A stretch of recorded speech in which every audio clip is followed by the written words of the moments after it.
Swayam Prabha. Digital India. Educated India.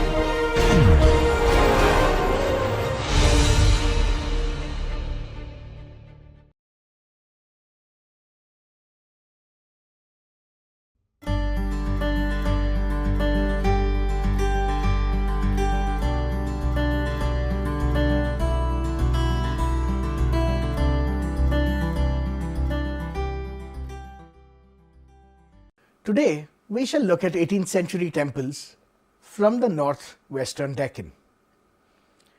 These are temples built largely by the Marathas, who are an ascendant power through the 18th century. We are looking at these temples as an example of 18th century temple building. After the Mughals, in a lot of places around India, temple forms are shaped by the architectural vocabulary of the Mughals.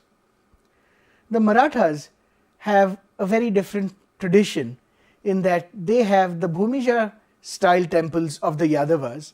They have Sultanate architecture for 300 years, and then they have a revival style from North India, from Rajput lands, that they also try to incorporate. Let us take a look at what their temples look like. The earliest Maratha temples have been completely altered over time, and it is impossible to say for a lot of them what they originally might have looked like. What we do know is that they did have vaulted systems that use quinches and pendentives. They did have domes, they did have minarets, they had chhatris or kiosks.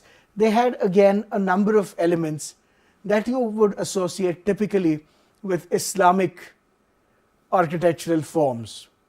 This is the famous temple of Khandoba at Jejuri, where again a number of forms, including the tripartite entrance, the three-arched entrance to the Sabha Mandapa, is more reminiscent of a mosque than it might be of a temple. Note the Deepmala in front, which is a feature of the Deccan. You start looking at temples that have historic roots, but the superstructures have been so rebuilt that it is impossible to know what it used to look like originally. But the interiors, if they haven't been tampered with, give us some form of clue, but usually the interiors are very austere and plain. You look at temples such as Bhuleshwar, and they too carry more form of the sultanates on the outside. You look at the temple spires, and they will have the whole vocabulary of domes and minarets, not resembling a temple so much as a tomb.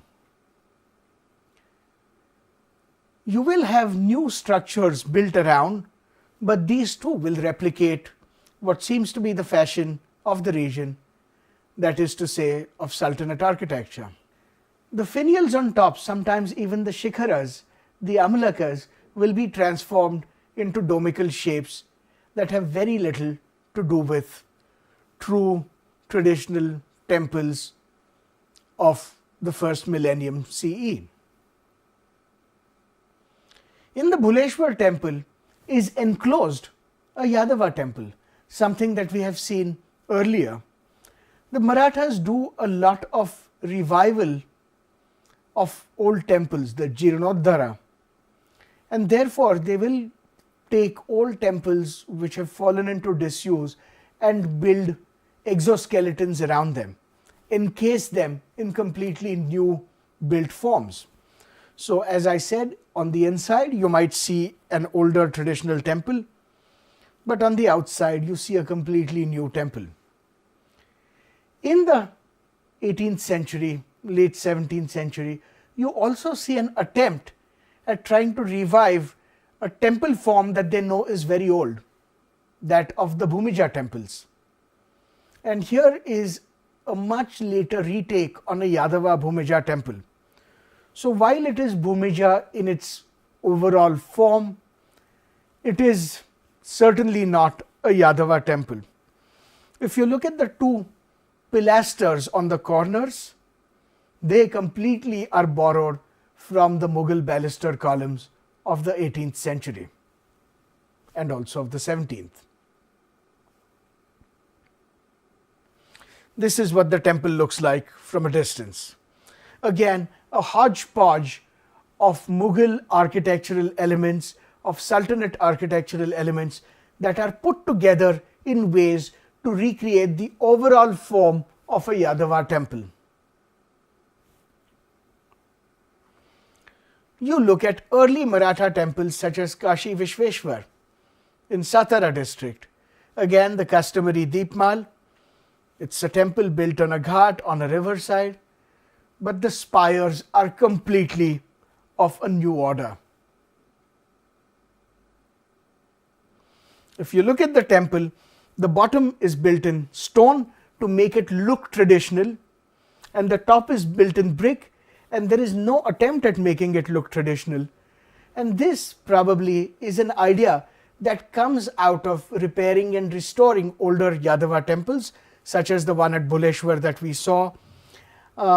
You build a new temple in a way that it looks like the bottom is actually old and you have revived it. And to show your contribution in terms of a revival, you build the top completely new of new material.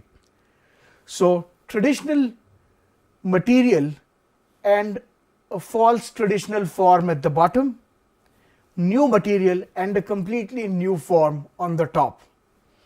This is hybridity. Both are conceits, the top and the bottom. And so, till a certain height of the cornice, everything is in stone. It is made to look like a faux Yadava temple, though we know it is completely an 18th century Maratha temple. And the top, though it mimics the Yadava Bhumija style, is meant to be understood as something completely new.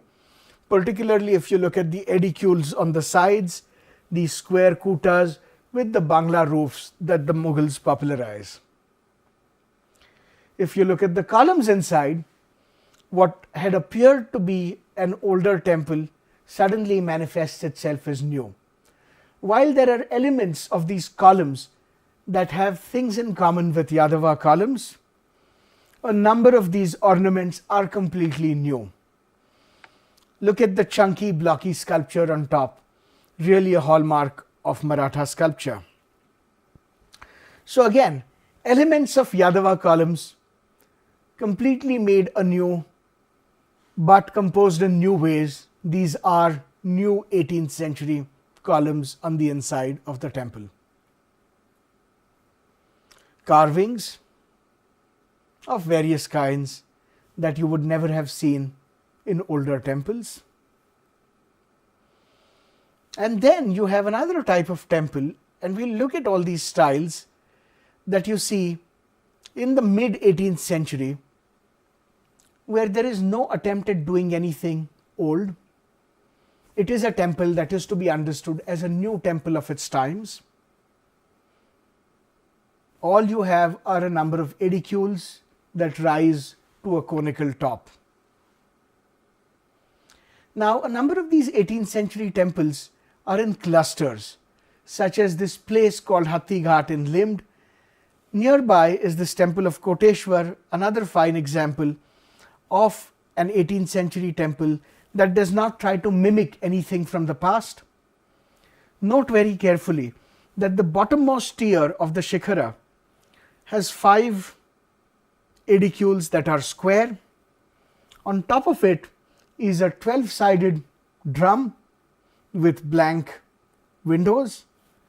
On top of it is another 12-sided drum, but which is diminished in scale. And right on top you have what would be an amlaka, but which looks like a small ribbed dome. This transition from square to 12-sided, sometimes then to 8-sided, and then to circular, is commonly found in these temples. The logic, however, is not of a North Indian temple at all. The logic here is completely of a Kutina temple with all these kutas or edicules laid out in horizontal layers till they recede and reach a pinnacle right on top. Typically set along very picturesque river banks, these temples use the river to create a number of shallow pools. The temples are very often set on ghats where you have a temple and the patron family's mansion just behind at a slightly higher level. The temples, very often derelict, follow the same cubical form of a square sanctum, topped by what we just saw, a square base of edicules which slowly turns round as it gets to the top. Again, from one temple you can see another, and this kind of dialectic relationship is very important to several temple circuits. This is what it looks like. From the river on the right, a ghat, a temple, moving up to a mansion on the left hand side. The mansion, of course, does not survive in very good shape, and therefore all you see are some walls. The composition of the temple here again is the same square base of the shikhara above a cubical sanctum, surmounted by a number of circular structures all the way to the top. There are exceptional temples, however, such as Omkareshwar in Pune, which is a temple built almost along the lines of a mosque plan. To begin with, let us look at the completely blank and austere wall, something that we saw at the Jagdishwara temple, also at one of the temples in Loni Bhapkar. This is very typical of Maratha temples, blank austere walls with small openings. When you get inside, all you have is a series of 9 vaulted spaces, the central one of which is the sanctum, and the sanctum has square stories on top of it that mark it as the sanctum, whereas all the other bays have a set of domes. This temple is unusual because the sanctum is not at one end but in the middle of the building. And this is what the plan looks like. The courtyard on your left, the sanctum in the middle, surrounded by a set of 8 domes, and the Garbhagriha or the sanctum itself rising up in cubical fashion to a pinnacle. There are also small family temples. Usually every lesser nobility would build themselves a mansion and a temple under the Marathas, and this is what they look like. Again, an entrance that would more be suitable for a small mosque, inside a sanctum that is a simple plain cube on which you have 8-sided circular stories that go to the top and end. Notice on the corners these small chhatris with Bangla roofs. So, looking at all these temples, what do we make of their architectural styles? What style are the Marathas building in? What does it mean for them? Why are they choosing one over another? We have seen in an early phase, so as to be pious and completely restore older temples, they even start building new temples that look like older temples with new repair work on top. But let us look at the 3 dominant modes in which these temples are built. To begin with, you first have the Yadava Bhumija revival, and the reason for that is very simple. The Yadavas have built temple across the Maratha heartland. These temples are not always in good repair. It brings good merit to repair such a temple, and so what you do is you try to repair it in its own native style, and sometimes you build new temples or new shikharas on old temples in a Yadava style. Of course, there are no artisans who understand how the Yadava style works, and so the revival Yadava style, the revival Bhumija style is always a hybrid. Notice the bottom story of the shikhara now is like a Maratha style temple. It has these blank square edicules beyond which they fit on a fake Bhumija revival shikhara. Notice the dome on top, which gives it away. Then you have an import, which is the North Indian Shekhari style, and this gets used in very important pilgrimage spots. The Jyotirlingas, for example, this is the temple of Bhima Shankar, which has the Shekhari style, cascading spires, reducing in size, coming all the way to the bottom. But somewhere towards the bottom, it starts getting confused with the Bhumija. And here at the Jyotirlinga called Trambakeshwar near Nasik, you really see this. This is a temple that is built completely in the 19th century, but the plan that they've chosen for the sanctum is diamond shaped, so it's articulated. The bhadras have become long and narrow on all sides, and the only way you can have a spire for such a temple plan is to have the Bhumija style, as we've seen at the temple of Gondeshwar and Nasik. But because it's an old established site of pilgrimage, the patrons want to make it Shekhari, and so if you look at the spire from the top, it is Shekhari. But if you look at it diagonally, it is Bhumija. This is what it looks like from another angle. Shekhari from front and Bhumija from the diagonals.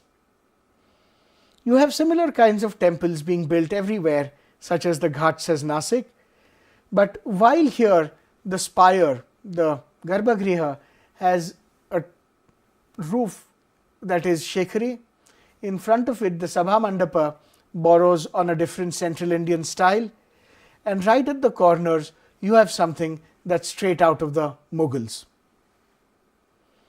And then you have the third style, which is the Maratha style, which is really a style of Kutina architecture completely developed in the 18th century that resembles nothing before it. You have shapes borrowed from the Sultanates and from the Mughals, but they are composed in ways that are completely different. Sometimes they completely reinvent shapes. So as opposed to having the 5 edicule square base topped by circular or polygonal stories, here you have that square base which just has a conical tower on top.